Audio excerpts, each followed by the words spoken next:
Let's get into those week 4 games. Not too many AFC home games, so we got to borrow some from the NFC slate. But we're going to talk about Denver and Las Vegas, Buffalo at Baltimore, Zach Wilson's debut, Cleveland at Atlanta, and 4 more games. I'll tell you about them in a little bit. I'm Adam Azer with Jamie Eisenberg and Heath Cummings, and here we go. We got starter sit. We're going to get Tua Tagovailoa tonight. Looks like he's going to play. Very excited for tonight's game, and very excited for this slate. And I know I don't want to surprise you with a question here, but I'm going to surprise you with a question. Anybody that you can think of that has a prove it week to you, a prove it week. I'm going to talk for just a little bit to give Heath and Jamie some time to think about it. Oh, I got it. It's easy. Okay, prove it week, Jamie. I mean, it's got to be DJ Moore and Brandon Cooks, right? Those guys it's their time, and I think they will. I think they'll come through with better than what we've seen performances. I think this is going to be the breakout game for Cooks. And I think DJ Moore will remind people who he is. I don't know if he'll have like the greatest game, but I think he'll make you want to hold on to him. Okay, are you sure? Is that Heath or is that Jamie?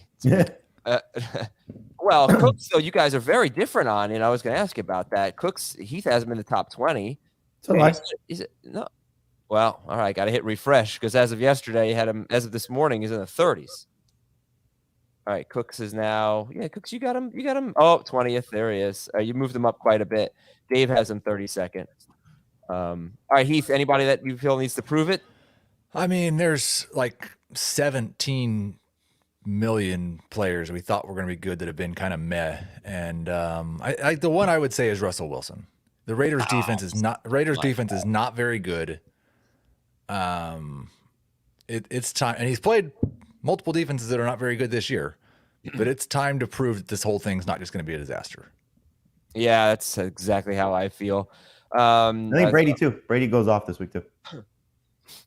Yeah, okay. By the way, with Brandon Cooks, I mean, how much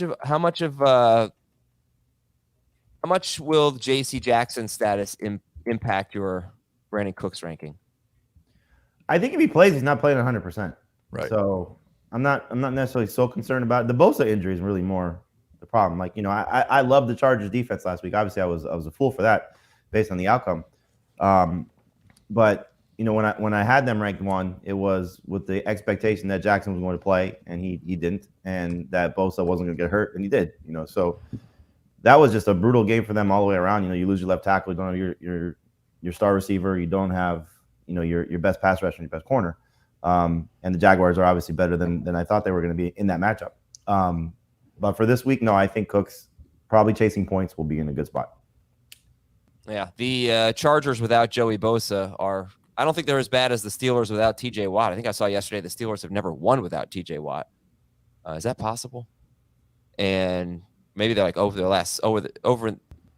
in the last 6 games without Watt, something like that. But without Bosa, the Chargers last year they played 1 game without Bosa. It was against Houston. They gave up 41 points, 34 points on defense. Their last 5 games without Bosa over the last 2 seasons, they've given up 29 or more points in 3 of 5 games, and one of the games that they didn't was against Chiefs backups, so they've been horrible. Now, to be fair, they didn't have anybody opposite him like they do now. Yeah, it's true. It's true, and they should have just a better overall. I guess that's not fair. Melvin Ingram's been a pretty good player. All right, so that's who that we got some prove it weeks this week, some Joe Boo weeks, and how about players we love, Jamie? Let's start it off with the start of the week. I have 2. The start of the week is Jamal Williams. Love the setup for him.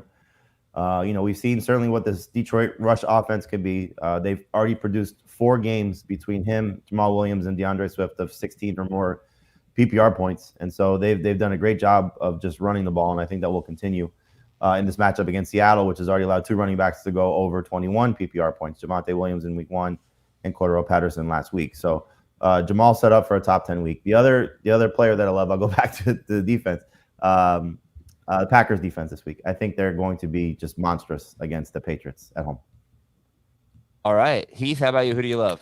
Yeah, I'll take the other backup running back who we expect to start, Khalil Herbert. We just saw the Cowboys run all over this Giants defense. It might be different if the Giants get healthy, but I still think as long as David Montgomery's not there, Khalil Herbert's going to get 20 touches and probably be a top 10 running back.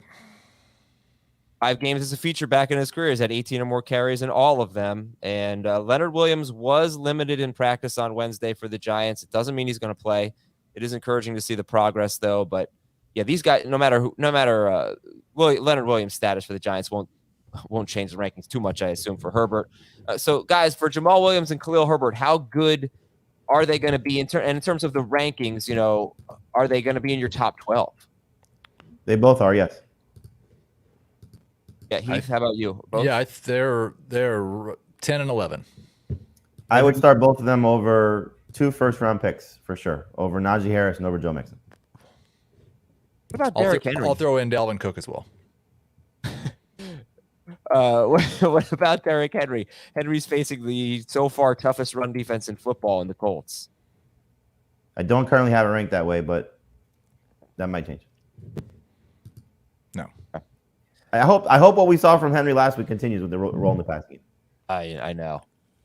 He's kind of got. You feel like Derrick Henry kind of has to get going a little bit before he can be good. Like if you get him in the backfield, he's not going to spin away from you, right? But he's got like cartoon feet. It kind of goes in place, and then you can't stop him. So you got to get him in space a little bit because the line's not what it used to be.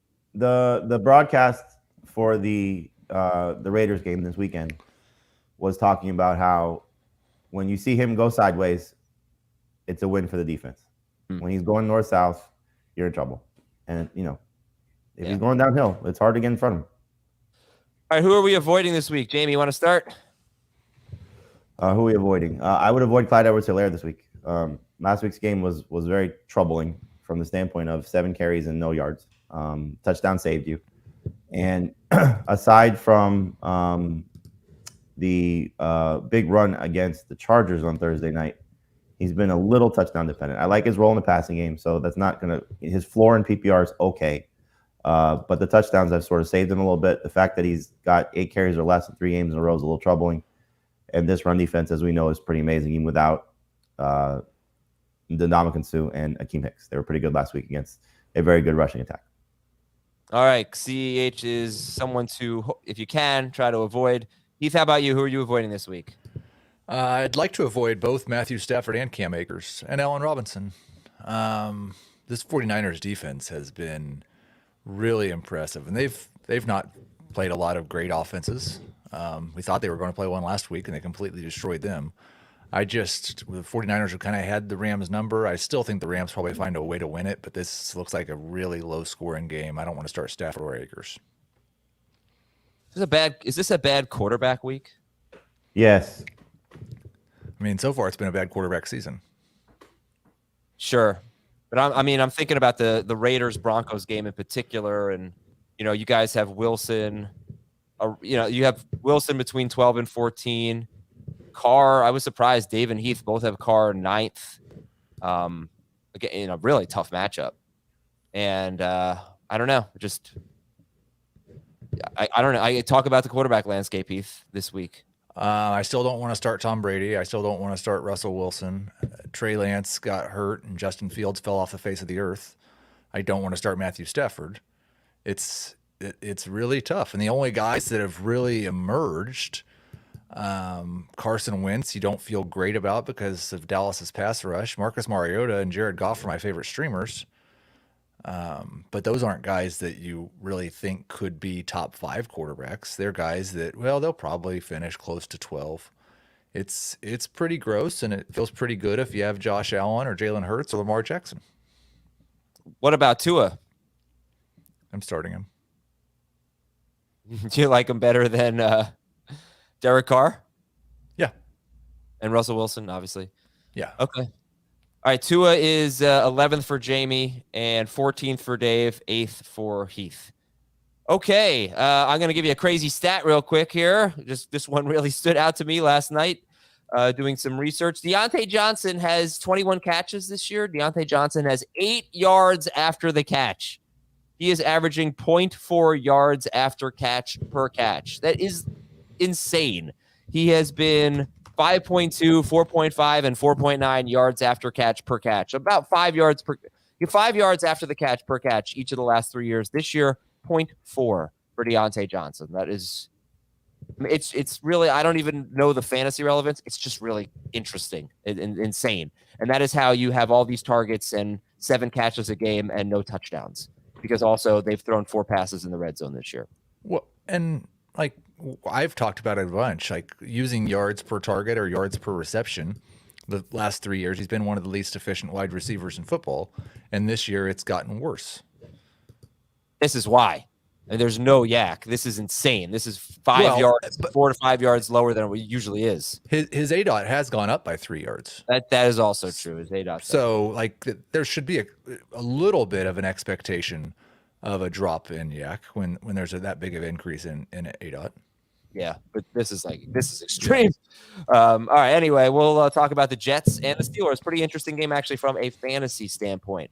And you can follow that Jets-Steelers game or any game you want on the CBS Sports app. This is a great time of year. There's so many sports you're following. So let's say it's Sunday and you can't watch the baseball game that you want to watch because football's on or something like that.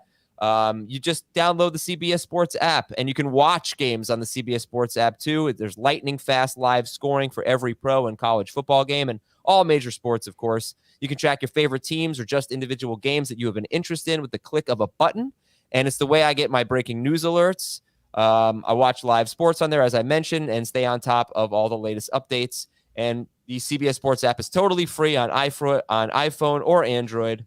And it's the easiest way to keep your finger on the pulse of every game that matters. Let's do some news and notes here. Quarterback news. Zach Wilson's going to start. Jameis Winston is questionable, but his head coach, Dennis Allen, says he thinks Winston will not miss the game, and Winston says he thinks he'll play. They are in London to face Minnesota. Tua is questionable, but expected to play. And Dak Prescott, apparently now his most realistic return date is week 6. We were hoping for week 5. According to Ian Rappaport, week 6 is the most realistic return date for Dak. Every day is like a different report. So by the time we get the, next Monday, it's probably like week 12. Yeah. Eventually they're going to say, we probably should have put him on IR. All right, running back news. Christian McCaffrey. This is a big deal, by the way. Christian McCaffrey missing practice with a quad injury. You never know with these Wednesday reports. But what do you guys think of this McCaffrey situation? So Jonathan Jones, our NFL insider, who's probably plugged into the Panthers more so than any other team because he used to cover them. He said that this injury is more concerning than the other ones that have been bothering him over the last couple of weeks. So take that for what it's worth. Does that mean that he's going to miss any time? Doesn't sound like it. But you heard what he said last week, right? When he said, I think it was something to the effect of, if I go pee, I'm on the injury report. Every time I take a piss, I'm on the injury report. I think you got to anticipate that he's going to be fine at this point. But if you're in a deeper league, you want to pick up, I think it's probably Chuba Hubbard over Deontay Foreman, but I think it would be a committee. So there's no real Khalil Herbert, Jamal Williams type of guy. But it might not be a bad idea to speculate just in case. Austin Scott missed practice. J.K. Dobbins was limited with a chest injury. We know DeAndre Swift's got the ankle and shoulder issues. So we knew about the shoulder. He also has an ankle issue. Don't expect DeAndre Swift this week. Probably not next week. David Montgomery missed practice. They still say David Montgomery's day-to-day.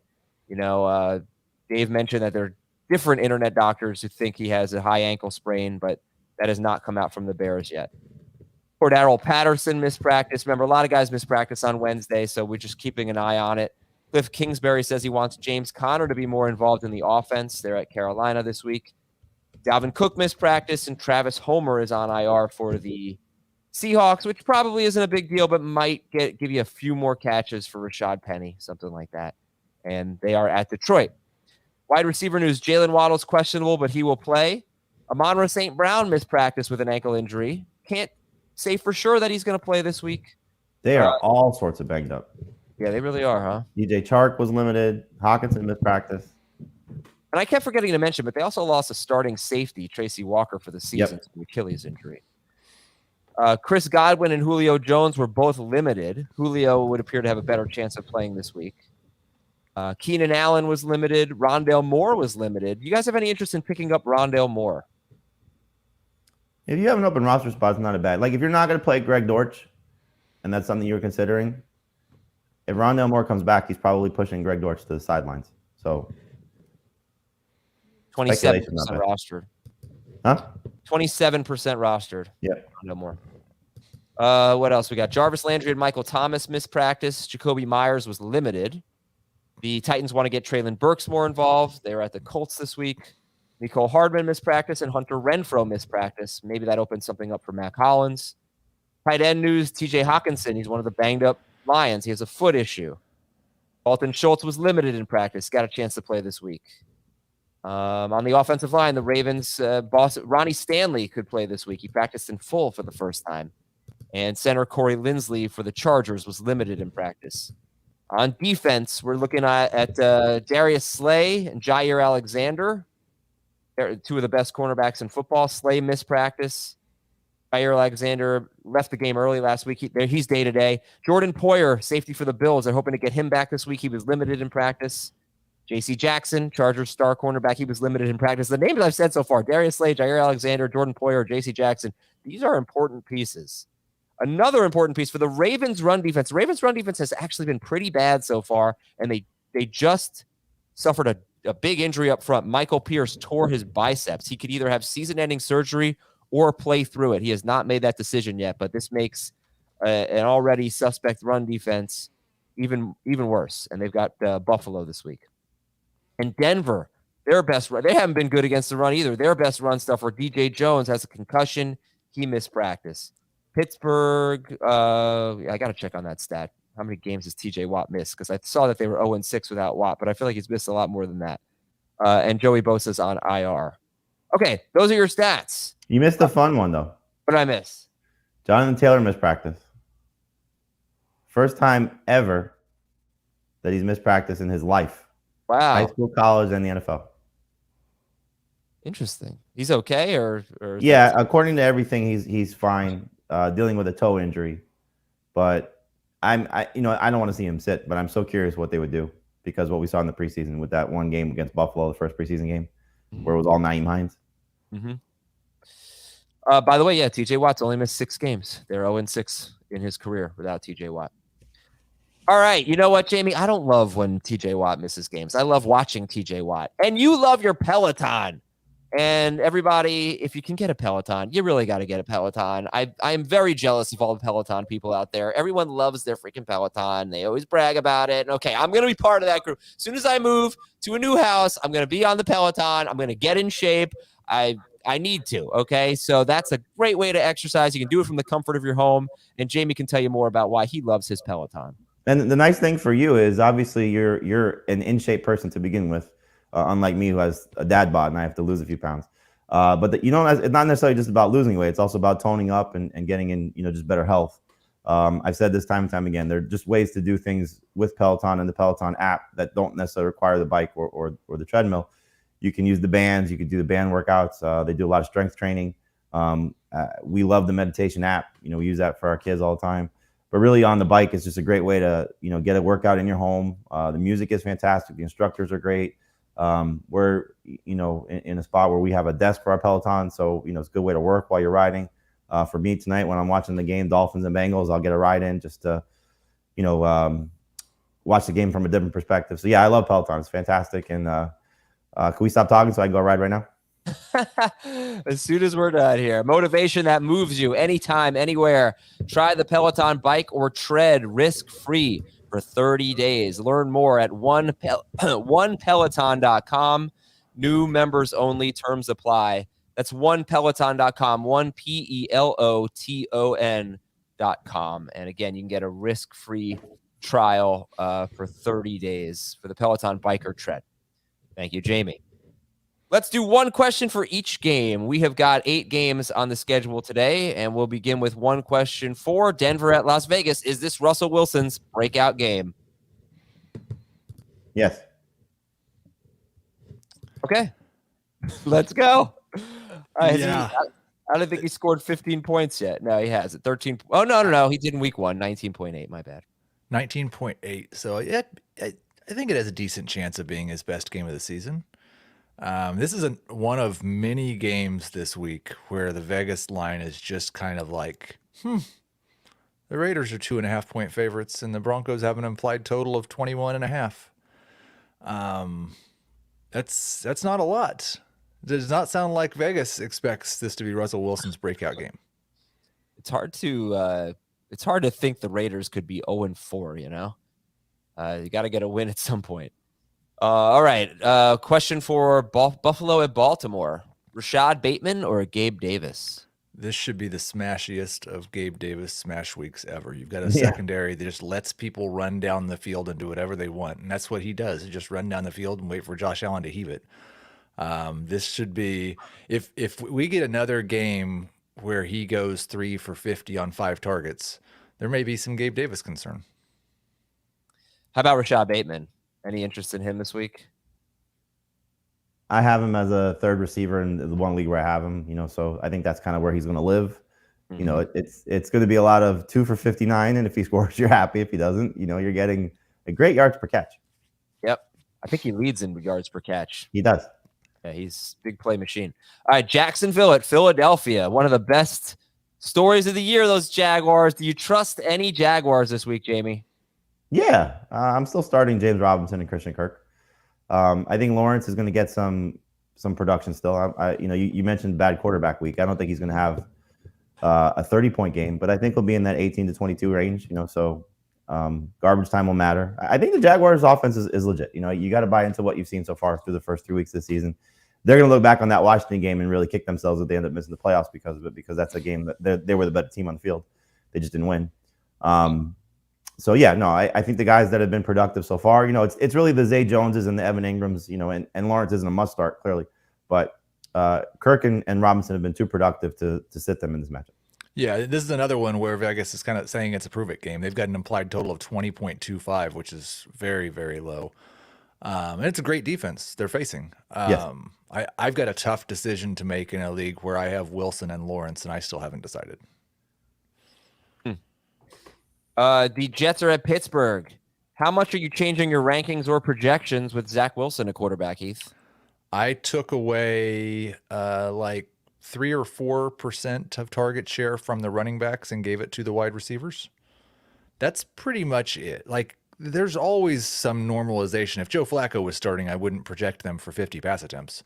So that part was going to be adjusted no matter who the quarterback was. I think I've got Wilson projected for 40, 42. I'm pretty excited about this opportunity for him. It's a second-year quarterback. We should expect him to be better than he was last year. The Steelers' defense is not what we thought it was going to be at the beginning of the year. They're not healthy right now, and he's surrounded by fantastic weapons.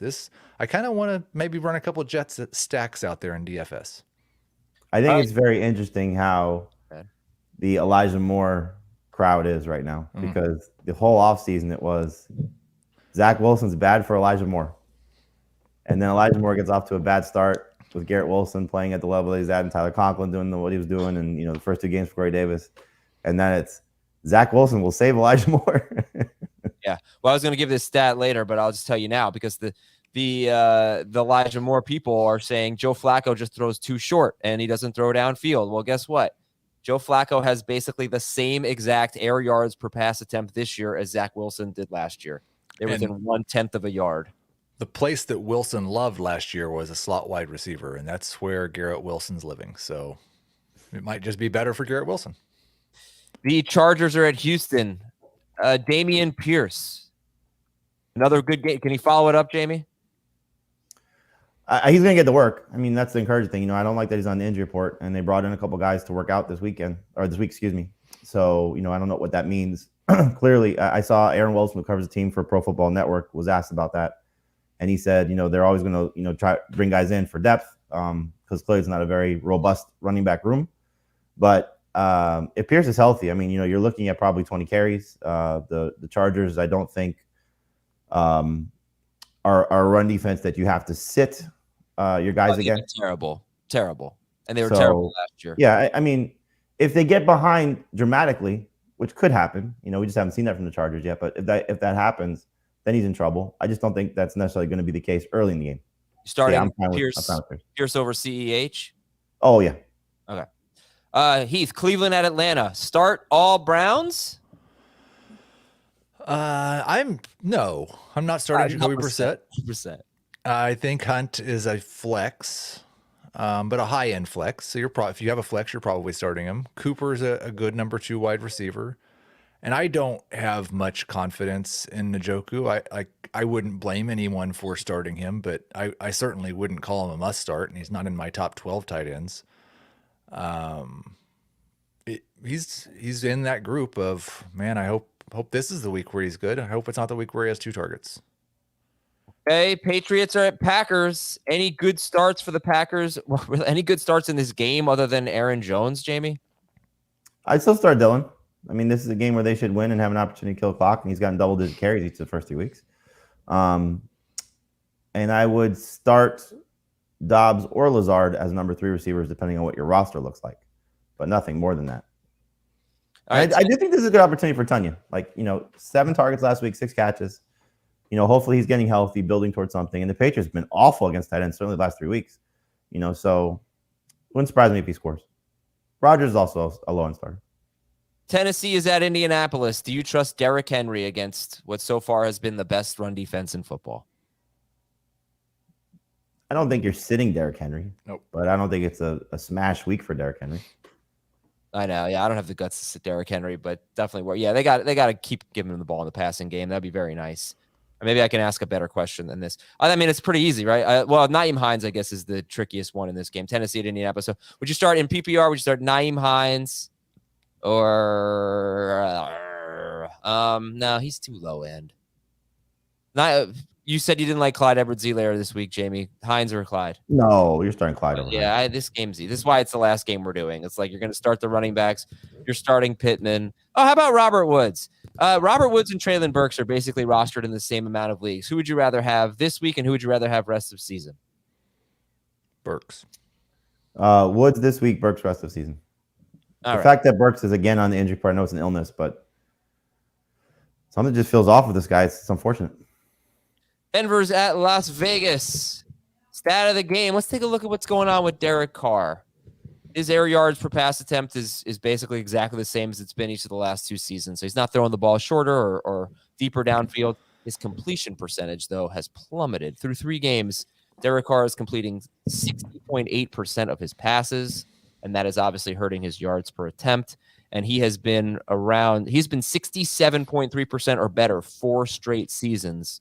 So if that improves, then you could have the breakout that you were hoping for from Derek Carr.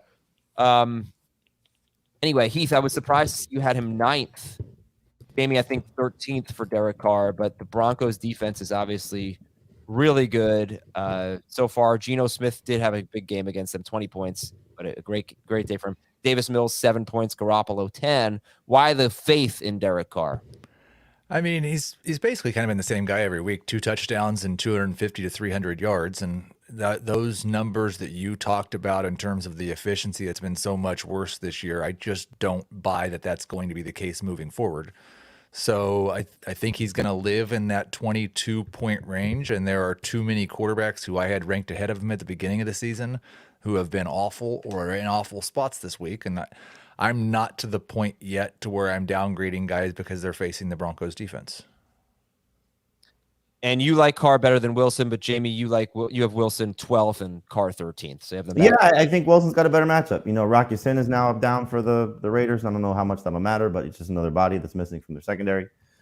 This defense clearly has not played at a very high level so far. So if they can keep Max Crosby off of him, I hope it's obviously more of a hope because I didn't think Wilson was so bad in week 1. It was obviously a lot of checkdowns. The last 2 weeks have been really the more troubling things. But, what we saw in the fourth quarter when he had the one drive where he was playing a little bit more like himself, hopefully that's something that the Broncos can build off of. The 17 rushing yards, I don't think he's ever going to be a 30-plus yard rushing guy again, but maybe that's something they build off of. For a game and a half, he didn't really have – not a game and a half. For the better part of a game, he didn't have Jerry Jeudy in week 2. Him back last week, hopefully shaking off the rust from whatever was bothering him. Not on the injury report this week, so it's full complement of receivers. I just think that we're going to get a better Russell Wilson performance. So I think Carr against the Broncos, it's been different defenses, but he's averaging under 18 points per game in his last 6 against Denver. So there's a track record there of him not necessarily playing at a very high level. I buy this Broncos defense. So it's more about where Carr is right now than where Russell Wilson is, to be honest, based on their matchups.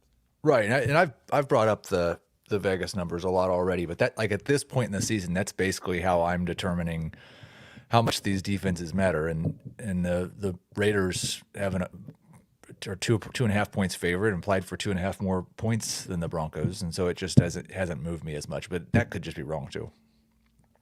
I'm going Rodgers. I have Rodgers and Carr in our podcast league, and it doesn't really matter because my team's awful, and I'm the bye week for everybody. I'm the free space.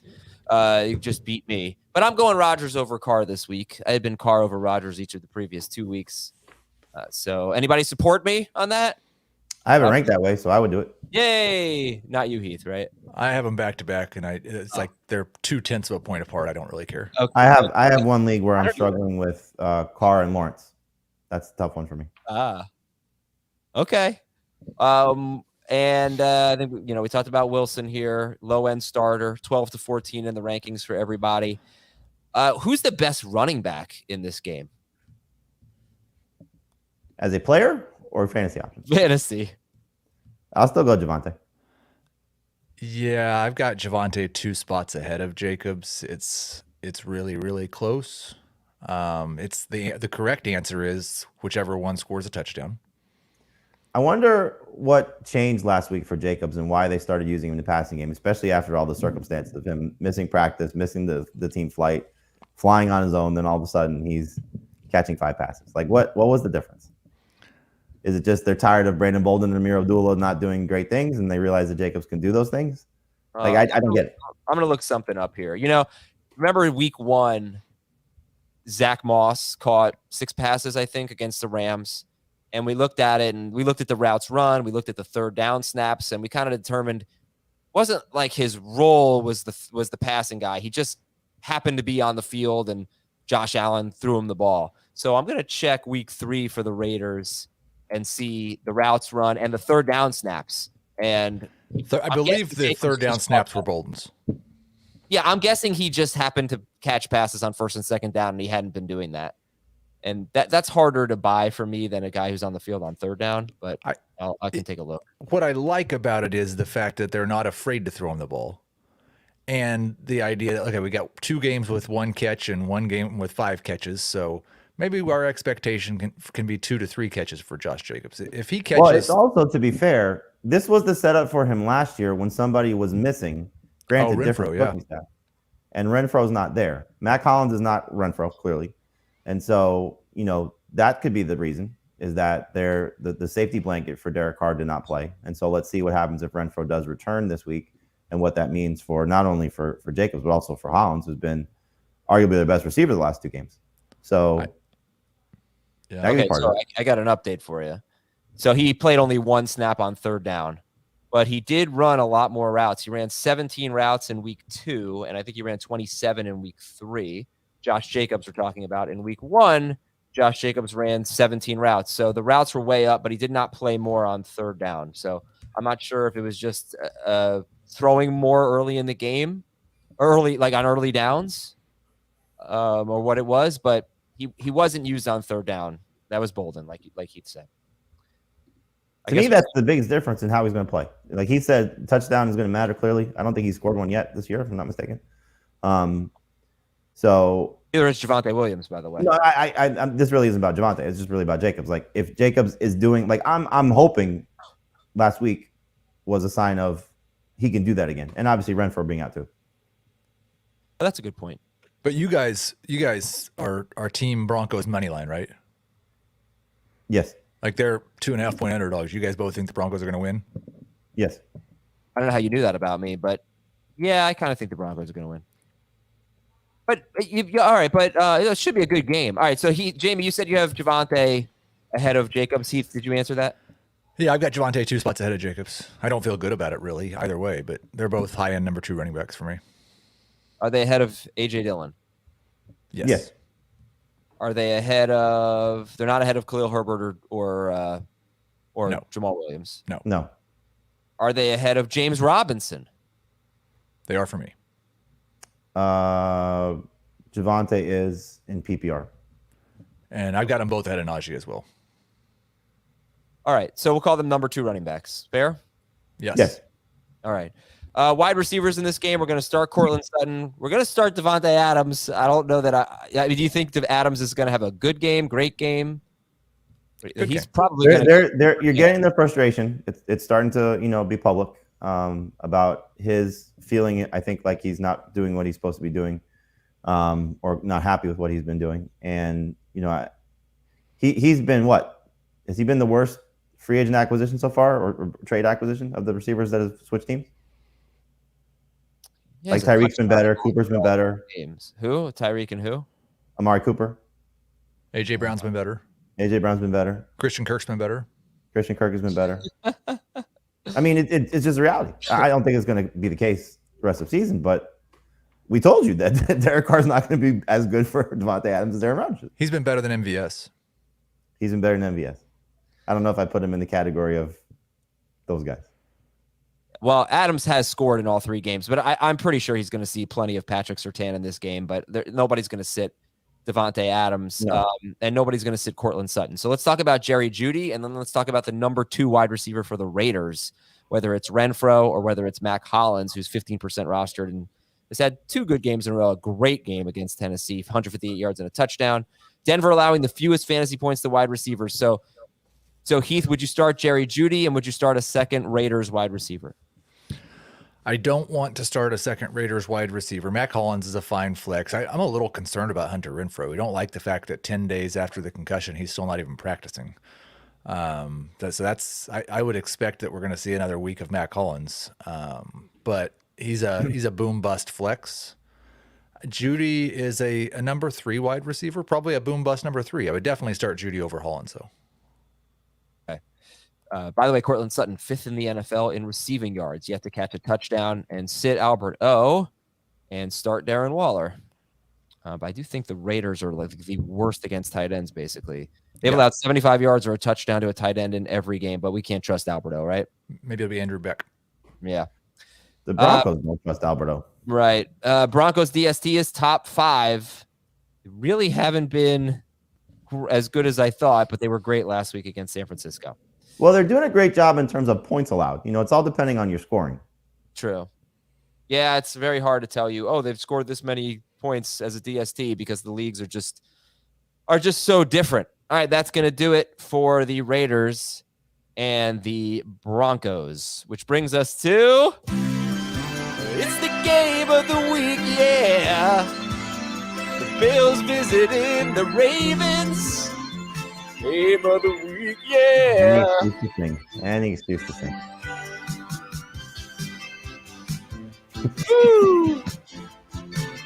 Get the game of the week. All right, Buffaloes of Baltimore. Heath, what do you think about the game of the week song? It's something. You know what it reminds me of? Remember Real Men of Genius, those commercials? Yes, exactly. Very much. It's their vending machine repairman. It's kind of what it sounded like to me. All right, Buffalo at Baltimore. Stat of the game, the Bills are allowing 2.66 yards per carry to running backs. They've been a suffocating run defense. Do we have to sit J.K. Dobbins again? Yeah. Yes. Ooh, yeah, I agree, but it stinks. Okay, I actually think, guys, this is a pretty easy game. Jamie, lay it out for me from a fantasy standpoint. Well, that Josh Allen guy's pretty good. You're starting him. You're starting Stephon Diggs. You're starting Gabe Davis as at least a number 2 receiver in non-PPR, borderline number 2 receiver in full PPR or half PPR. And Isaiah McKenzie's in that Mac Hollins flex range, better in PPR than non-PPR. I would avoid Dawson Knox if you can, just because the most troubling thing for me with Knox was 63 pass attempts last week for Josh Allen. He only had 4 targets. So still not being used like we would hope. And Singletary's a flex. For the Ravens, it's Lamar Jackson and Mark Andrews, and good luck with the rest. I just really don't want to spend that much time. We expect a ton of points. That's the thing, right? I mean, this should be a bonanza, but Bateman's going to be the tricky one. So we already said you got to start Davis. You're starting Diggs and sitting Dobbins. How about before we get to Bateman, Devin Singletary, Heath, after the nice performance in the passing game last week, you have any interest in going back to Devin Singletary? That nobody ever starts Devin Singletary, it seems. I can't think of any reason why Josh Allen would want to drop the ball off to a running back against this secondary. He can just go back 4 steps and throw it as far as he can and watch one of his players run underneath it. Singletary's, I would start him over like Cam Akers and Travis Etienne and J.K. Dobbins. Like, there's some people that might need to, but he's my favorite running back in this game. Not feeling it. Not feeling the Rams, huh? Not feeling the Rams at all. Okay. Yeah, I don't know if this matters to you, but the Ravens have been a really good matchup for running backs. They're giving up 5 yards per carry to running backs. They've given up 28 or more receiving yards to 4 running backs in 3 games. Carter, Breece Hall, Raheem Mostert, and Ramondre Stevenson. Oh, I don't know. He's tough to trust. Okay, I won't expand too much. Finally, let's just sum it up. Let's just do some Rashad Bateman ors. How about Rashad Bateman or Rashad Penny facing Detroit? Penny. Definitely Penny and 9.5. I'll make it easy and just say Penny. All right. How about Rashad Bateman or Juju Smith-Schuster at Tampa Bay? Juju. I've got Bateman 1 spot higher. Bateman or Brandon Ayuk against the Rams? Bateman. Ayuk. Curtis Samuel or Bateman? Samuel. Not feeling it for Bateman. All right. Honestly, I mean, can we move on to the next game? We good with that? Yep. All right. Then want to sit the DSTs. Actually, Heath has the Bills DST 8th. Sticking with that? I'm not going to add somebody else, and I'm not going to drop the Bills. Okay. We'll be right back. We're going to take a quick break. When we come back, I would love to play the Game of the Week music again. No, actually, I don't really have that much faith in the Jaguars this week. But let's go Jaguars. Rooting for you. I'm an honorary Jaguars fan this year. We'll be right back to talk Jaguars and Eagles and 5 other games after that on Fantasy Football Today. Sorry, Duval. Okay, we're back here on Fantasy Football Today. As I have jinxed the Jacksonville Jaguars, I apologize. So this game is maybe going to come down to big plays. I don't know how you guys feel about this. I'm obsessed with big plays. And as much as I love the Jaguars offense, I was a little discouraged to see this statistic. They are one of the worst at creating big plays in the passing game. The Jaguars have only 6 completions of 20-plus yards. That is the 4th fewest in the NFL. 20-plus yard completions. The only teams that have fewer are the Giants, the Bears, looking forward to that game, and the Browns. They're getting a lot of big plays in the run game, but they are not doing it in the pass game, so it makes me wonder how sustainable it is. Or do they need more? And they have 4 pass plays of 25 or more yards, and Christian Kirk has all of them. Now they're facing a team that rarely gives up big plays. So, Jamie, I asked you earlier, are you trusting any Jaguars? And you said yes to James Robinson and Christian Kirk. Kirk, he's in the slot a lot. He moves around. But Robinson, I mean, I don't know. Talk to me about James Robinson. Where you have him ranked and how much faith you have in him. He's in the teens, around 16. I mean, look, he's been fantastic, and some of it is a little fluky, with how he breaks the big run. And where he's a little touchdown dependent, but I mean, it's every week, so it's hard to get away from somebody who's getting the work that he's getting and the production that he's getting. So if you have Herbert and Jamal Williams, if you're able to pick up those guys or have them on your roster, sure, you can start them over Robinson, but you got to be in a pretty good situation to bench this guy at this point. And then for Kirk, it's again, I think this is a situation where they're chasing points. Garbage time might matter here. I thought that would be the case for the Commanders last week. That wasn't. They were just completely inept. But this is a better offense with the way that they're operating right now. And I think Trevor Lawrence deserves some credit. So does Christian Kirk. One thing that Lawrence is doing, Heath, he's getting rid of the ball very quickly. 5th lowest time to throw among quarterbacks with 20 or more pass attempts. And that's not necessarily a reflection of the offensive line. It's a deceiving stat. Some guys, the scrambling quarterbacks are always the highest on that because they, take a long time to throw the ball. But I think the Jaguars are just getting the ball out of their hands quickly, deliberately. I don't know how you think that plays up against this Eagles defense here. Probably a little bit different than Carson Wentz, who got sacked, I think, 9 times last week. So what do you think about Lawrence? Yeah, it's the exact opposite. It's exactly what you want against this Eagles defense because they don't give up big plays, but they will give you the stuff underneath. So he should be able to should be plenty of time to get the ball to Christian Kirk underneath or Travis Etienne in the flats or Evan Ingram running 5 yards and falling down. Okay.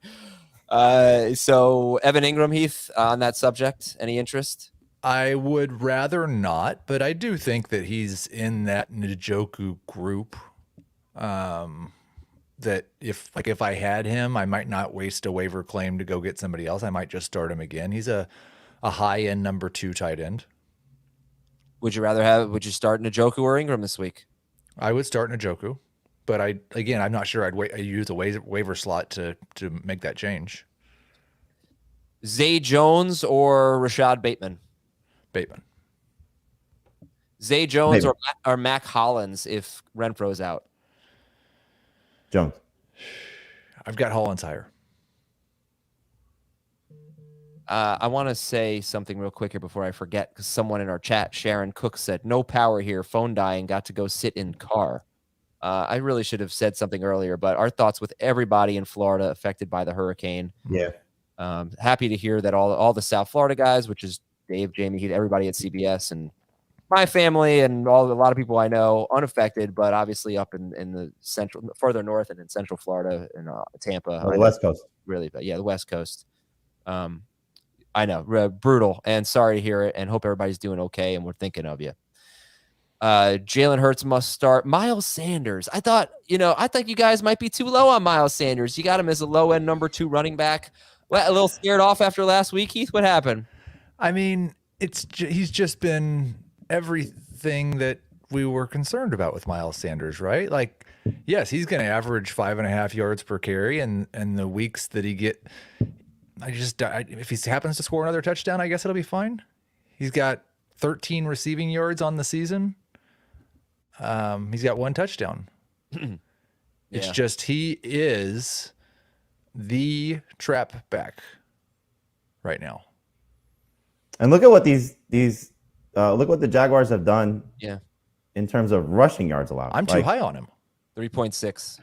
Yeah, that's a good point. Well, I mean, it's a pretty impressive group. I mean, when you talk about Eckler and Jonathan Taylor and Antonio Gibson without, any competition, now Eckler and Gibson made a lot of plays in the passing game, but that's not Sanders' game. So if he doesn't score, you're in trouble. This run defense has been legit. He has still not played 60% of the snaps in a game this year. Miles Sanders leads Eagles running backs in routes run by a pretty big chunk. And James Robinson actually leads Jaguars running backs in routes run. Very close, though, with Travis Etienne. But it's an interesting stat. Routes run certainly does not correlate to catches with running backs. But Sanders has finally paid off for Devin Singletary. He let him routes run for a year and a half, and then he had an 11-target game. All right, so you guys have him as like a low-end number 2. Would you start you start James Robinson over Miles Sanders? Oh, yeah. Easily, yeah. Zeke or Miles? Who's the Zeke or a running back in this game? Rank them. Robinson, Zeke, Sanders. Zeke, yep. Pollard, Sanders. Oh, Robinson, Pollard, Zeke, Sanders. Oh, wow. All right, can't wait to talk about that game tomorrow. Washington and Dallas. Philadelphia wide receivers. A.J. Brown, we're going to start. By the way, here are the green zone targets inside the 10-yard line. Green zone targets for the Eagles. A.J. Brown has 5. Devontae Smith has 1. And nobody else has any. Dallas Goedert has 0 green zone targets. This is all A.J. Brown. Start him. Devontae Smith. You guys, as of yesterday, disagreed on him. Jamie had him 17th. Heath had him 30th. Is that still accurate? He's like 27, 28. Yes. We do still disagree on him a little bit. Fight. Devontae Smith fight. Go. I don't know what's to argue against him at this point the last 2 weeks. I mean, he's just fantastic with maybe the best quarterback in football today. Yeah, I mean, it's like the 12-target game was awesome. The 7-target game doesn't get me into the top 20 range. So he's got one game for me that would show that he's a top 20 wide receiver. I think Dallas Goedert's going to get more than 4 targets this week. But he's in that range from 20 to 30. Dallas Goedert did leave week 3 with an injury. It's not serious one. His snaps were way down, 64%. He'd been at 84% or more each of the first 2 games. So that was why Goddard had only 4 targets last week. However, he has 4, 6, and 4 targets in 3 games, Dallas Goedert. As far as Devontae Smith goes, like I said, not getting targeted in the end zone or near the end zone. Jacksonville's been a pretty good matchup, I guess, 22nd against wide receivers. They did well against McLaurin, 58 yards and a touchdown. They did well against Mike Williams, 15 yards and a touchdown. All right. So Jamie likes Devontae Smith as a number 2. He likes him as a number 3. And Dallas Goedert, you're going to start. Dallas Goedert is crushing all tight ends in yards per catch and yards per target. He just hasn't scored yet. Did last year too. Yeah. He's really talented. Eagles DST is top 5. I guess that's where I look at that, and you guys have the Eagles, ranked pretty high, and Eagles DST top 5, and then I say, how is Jacksonville going to be good? But, I mean, it could be a 250 2-2 game for Lawrence. all right, let's go Jags. Jets at Steelers. Okay. Another part of the projection question I have for you, Heath, is that the Jets have run the second most plays in the NFL. 5 plays behind Cincinnati. They're tied with Arizona. Joe Flacco's thrown more passes than anyone in the NFL. Do you think their run-pass balance changes a lot with Zach Wilson? Because it did last year. They threw the ball a lot more when it was the other guys compared to Wilson. Well, first on the first point, I've only just the past 2 weeks started to adjust total plays per game. I think I've got the Jets 2 plays higher than I had them at the beginning of the year. I have the Panthers 2 plays lower per game. So I've not made huge adjustments there, and I'd expect those to mostly stabilize. I think they will be one of the most pass-heavy teams in the NFL. The Jets. I mean, I may have Zach Wilson projected for more pass attempts this week than anybody else. Anyone else in the NFL? Yeah. Wow. He averaged 190 passing yards per game last year, excluding the game he left with an injury. So yikes. It's so tough, and you say this all the time about certain guys. Just kind of throw out what they did as a rookie. We don't hold rookie quarterback production against them. Right, but it's his first game of the year, and I don't know. I mean, how many yards do you have him projected for? Like 260? Okay. Jamie, let's stick with the passing game here. Garrett Wilson or Rashad Bateman? Wilson. Yeah. And we got to sit Elijah Moore? I would until he shows you something. I mean, it's tough to trust at this point, knowing that Garrett Wilson has been better and Corey Davis has been better. And you still have Tyler Conklin and you still have the running backs. And so he said it. You imagine if there was, and this is where the hope would be, is where Zach Wilson gets to. But imagine if this was like an above average quarterback that we knew, not Joe Flacco and not an inexperienced guy. Like, let's just say this was Derek Carr on this team, or, Russell Wilson. Let's say he had gone to the Jets. Like, imagine just somebody competent that we've seen do it and not past his prime. Or maybe Wilson's probably bad example. He might be past prime. But, you know what I mean? Somebody that we trust, of course, in this situation, and it would be a lot of fun. So hopefully Zach Wilson becomes that guy, like he said, second-year quarterback and takes advantage of this opportunity. There's so many great players on this team, or the potential to be great players, and it'd be nice to see them all sort of unleashed. Yeah, but they don't have their starting tackles, and they do have a good matchup because the Steelers defense has been so bad without TJ Watt. They've already allowed 4 wide receivers in 3 games to get 95 or more yards. Jamar Chase, Nelson Aguilar, Jacoby Myers, and Amari Cooper. So I guess you guys still have some decent amount of hope for Garrett Wilson. Dave is lower on Garrett Wilson. Elijah Moore, like I said, you got to sit. All right, let's talk about the Jets running backs here. Michael Carter or Breece Hall? Heath, who do you have ranked higher? I've got Hall 1 spot higher. I'm forcing that just a little bit because in the projections, I've actually got Carter a couple spots higher, but they are in high-end flex, borderline number 2 range. Fine with both. I think you're lower on Carter. Have him around 40. Hall, you have 20. Oh, okay. So that's a big difference for you. So you actually have Hall as a starter this week, James. Yeah, I think last week was a change in the guard. And at some point they're going to have to start to feed the kid a little bit more. And so I think this is the week to do it. Is he older than Michael Carter? Is who older than Michael Carter? Breece Hall. I don't think so. Why? I don't know why I thought that. Well, Jamie said feed the kid. I was like, aren't they? They're both so young. They're both young, yes. You look up Breece Hall. I'll look up Michael Carter. Breece Hall is 21 years old, so I don't think that Michael Carter's probably younger than close to older than Michael Carter. I don't know. Terrible. We have some news when this game is done. Okay. All right. Let's go. All right. So Breece Hall. I'm interested to have him in the 20s. And for Jamie, 20th for Jamie, and Breece Hall is 26th for Heath. Tyler Conklin. Man, this is actually a tricky game for fantasy. A lot of tough calls on this one. Tyler Conklin, you guys have higher in full PPR than non-PPR, but he's basically a starter in your rankings. And Tyler Conklin is ahead of David Njoku, and who was the other guy we talked about? Evan Ingram? Evan Ingram, yeah.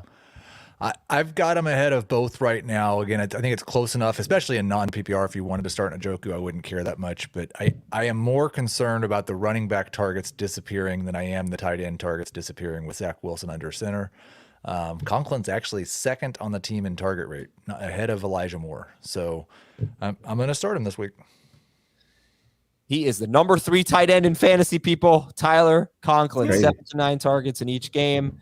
And the Steelers have struggled here. They gave up 46 yards to Hayden Hurst, which is kind of a lot, and 89 yards and a touchdown in Njoku. All right, we're going to sit Trubisky. I'm sure everyone's going to start Najee Harris, but you can start Khalil Herbert and Jamal Williams ahead of Najee Harris. Pittsburgh wide receivers. What do you think about Deontay Johnson this week, and any interest, Jamie, in Pickens or Claypool? I would like to roster Pickens. I don't know what to do with Claypool in terms of the expectations because he's still playing a ton, but he's just not producing a ton anymore. And so he was on the drop list on Tuesday. I'm sure you guys mentioned that on the waiver wire show.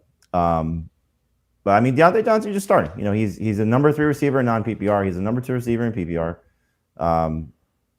He just has to find the end zone at some point. This receiver group is just not getting in the end zone, and that's probably a byproduct of Trubisky. So this could be a game if they're trailing. Maybe we see Kenny Pickett. I'd keep an eye on that.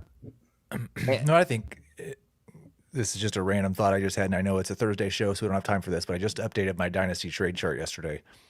It's really tough to rank the receivers in this game in Dynasty. Yeah. I think. Is it? I'm going to guess Garrett Wilson would fetch the most right now. Garrett Wilson is number 1. I would say Wilson. Let's see if I guess it. Wilson 1, Deontay 2, Elijah 3. No, Pickens 3. Yeah, Pickens 3 is my guess. Elijah 4. Claypool 5. Actually, this is Heath's rankings. Pickens is 2 and Deontay's 3, if not 4. No, I think he still has Deontay 2. I'll go Wilson 1, Deontay 2, Pickens 3, Elijah 4, Claypool 5. I've got Wilson, Elijah, Deontay, Pickens, Claypool. Ooh. Wow. Okay.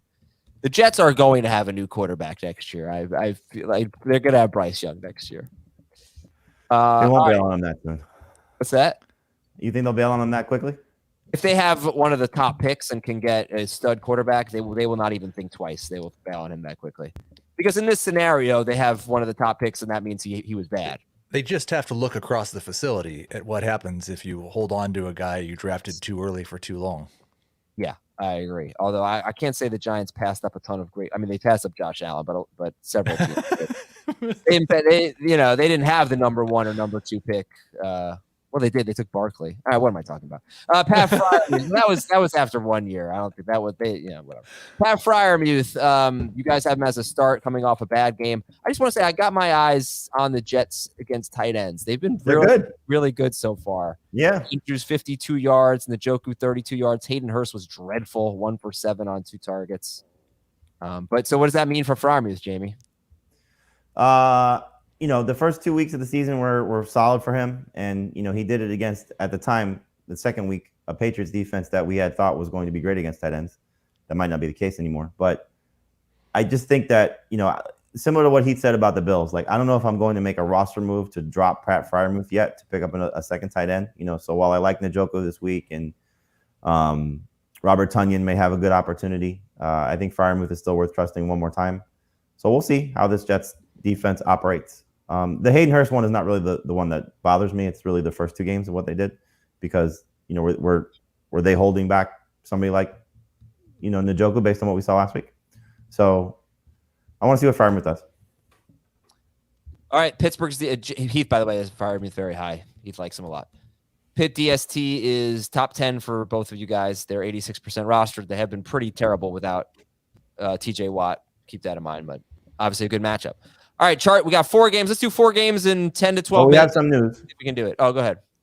First off, Ian Rappaport shared Michael Pierce's Instagram account, and apparently he's going to have surgery on his bicep. Okay. And then in London, No Jameis Winston again.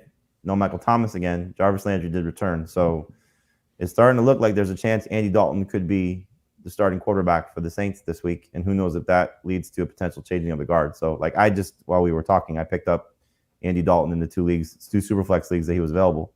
Not a bad idea to go speculate on if you have a roster spot to play with. Chargers are at Houston. This could be a big game for the running backs. A lead running back has averaged 5.7 or more yards per carry in all 3 games against the Chargers. That's Josh Jacobs, Clyde Edwards-Helaire, and James Robinson. But they haven't really had a lot of carries, except the Jaguars, guys. So that's, I think, our question for Dameon Pierce is how many carries is he going to get? But it looks like a great matchup. Meanwhile, I have this off the top of my head, but dating back to last year, 6 running backs in the last 9 games against Houston have scored 25 or more PPR fantasy points, something like that. I mean, they're just a golden matchup. So hopefully this is a bounce back week for Austin Eckler. Justin Herbert, you guys have 6th overall. I'm going to go quickly here. Justin Herbert, you guys have 6th. Eckler, you start.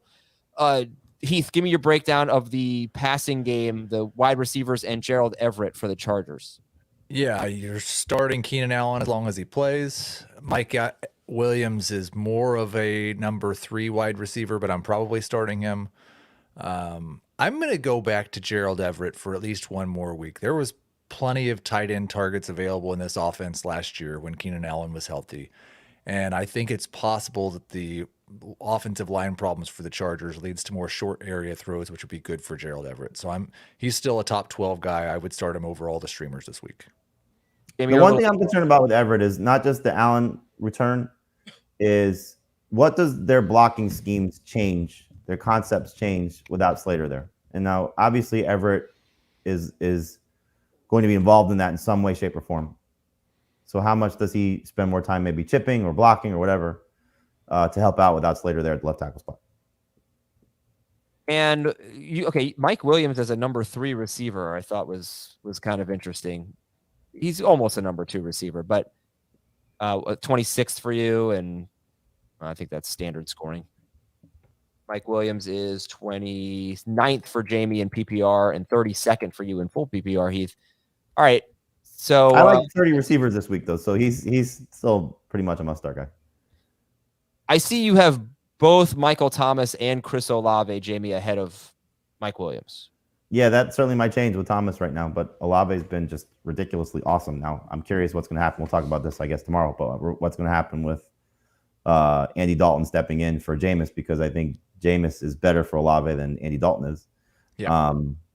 But if there's no Michael Thomas and less than 100% Jarvis Landry, Olave could just be a monster. Yeah, there's a lot of moving parts there, but I do think if Andy Dalton was confirmed as the starter, I would have Olave behind Mike Williams. If Thomas is out? That's the part I don't know about. Yeah. I'm with you if Thomas is in. If Thomas is out, then I'd probably go Olave. I mean, 13 targets each week is got to be some byproduct of him in the offense, not just Jameis. Okay, so Brandon Cooks, you guys have ahead of Mike Williams. I guess what I'm trying to say is Mike Williams being that low tells me that you do have some genuine concerns about Mike Williams. Is that accurate? There's a lot of good receivers this week. It's funny because, like you said, the quarterback play could be bad, but it's, you're getting Keenan Allen back. You have some guys in some good matchups. It's there, to use Heath's phrase, there's a lot of moving parts at that position. I think if you have I have Mike Williams in a couple leagues, I'm not benching him. So it's just a matter of what you have on your roster. Okay. The last week was a little frustrating, without the thing that sucks about the Chargers right now, and this could lead to maybe Lombardi losing his job unless they correct it. They are not throwing downfield. They're not challenging downfield. Now, again, Herbert's injury is probably part of it for last week, but the big plays have been gone. Where are they? Yeah, that's a good point. All right, Davis Mills is a sit. Dameon Pierce is top 20 in non-PPR, top 25 in full PPR. Dameon Pierce or Breece Hall? Oh, back-to-back for Heath. Pierce. Hall and PPR. Jamie has Hall 2 spots ahead. Dameon Pierce or Antonio Gibson at Dallas? Pierce. I'm a little concerned about Gibson. I am very concerned about Gibson. All right, Brandon Cooks is a start. You guys have him around 20th overall, and that's it for this game. Chargers DST is actually not finished with this guy. Chargers DST is not in the top 12 for you guys. So, okay, don't start him.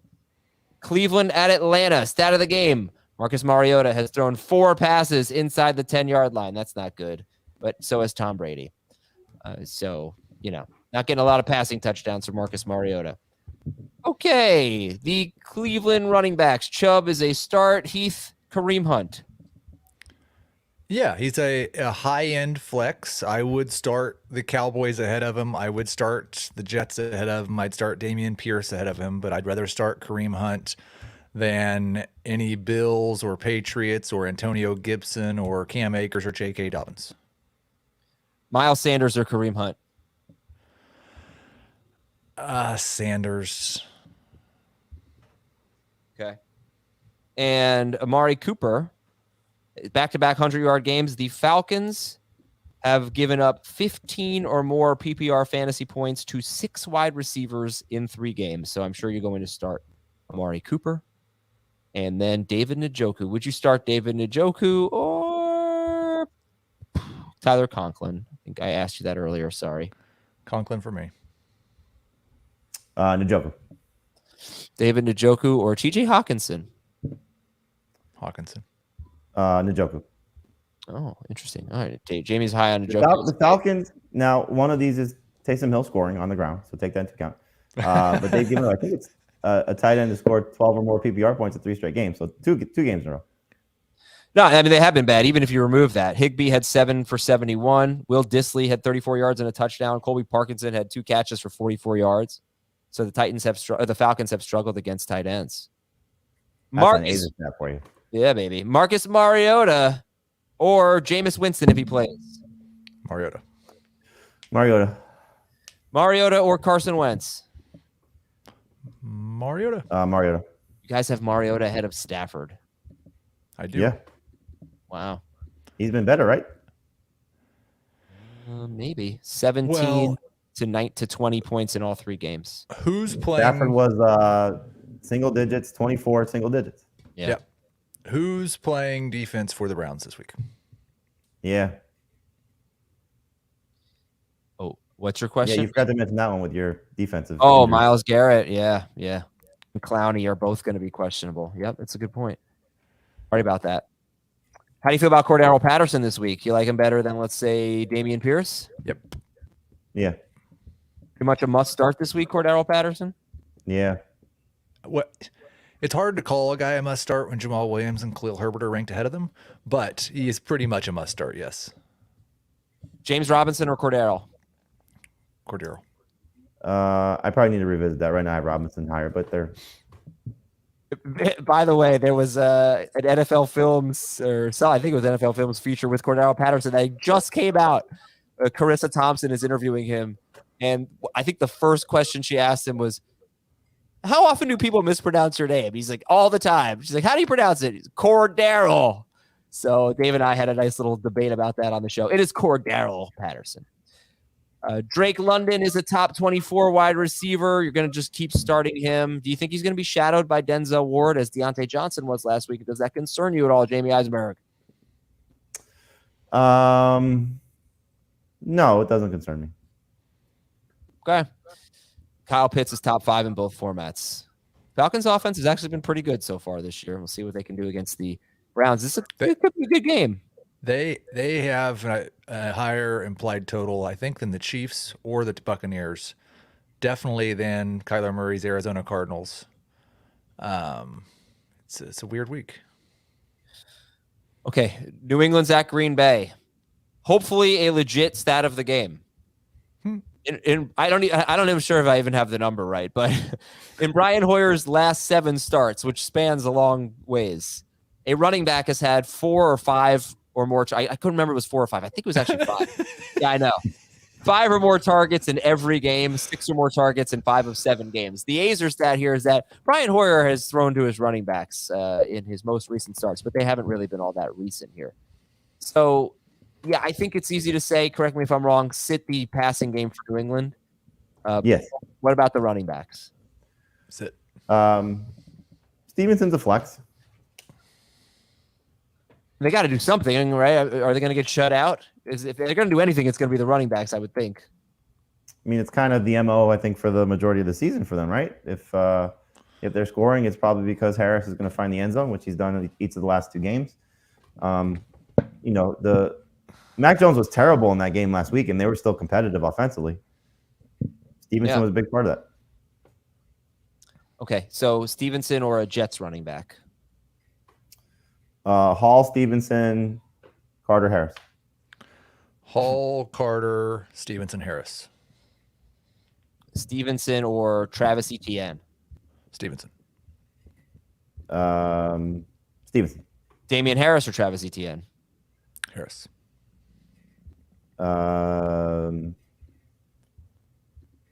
Harrison, non-PPR, Etienne, and PPR. Go ahead.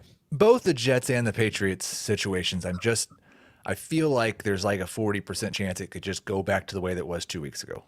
Like it was just one game. And so I have a hard time just believing it's definitely Stevenson over Harris. I've got them pretty close still. How about Rashad Bateman? Well, playing time has been better for Stevenson in the last 2 weeks. It's Ramondre Stevenson, Patriots running back or Rashad Bateman? Stevenson. Oh. Bateman and PPR, Stevenson and none. All right, Aaron Rodgers is in your top 10. The Patriots have been really not great against quarterbacks. I mean, Tua only scored 16 points, but he had a 104.4 passer rating, and Lamar Jackson destroyed them. So you guys have Rodgers in your top 10, all right? He is throwing shorter than any other quarterback. He has the lowest air yards per pass attempt and the lowest yards per completion in the NFL. So please throw the ball downfield. Start Aaron Jones, and then A.J. Dillon is a number 2 running back for you guys. He's only averaging 3.5 yards per carry. He has a long of 14 yards. He just hasn't been very good yet. Hopefully we can get A.J. Dillon going. But this is actually a very good run defense so far. So I was, I guess, I don't know, maybe a little surprised. Like you have him ahead of Jeff Wilson against the Rams. Is that right? That's not an easy matchup. No, it's not. I've got Wilson ahead of Dillon. Okay. A.J. Dillon or a Cowboys running back?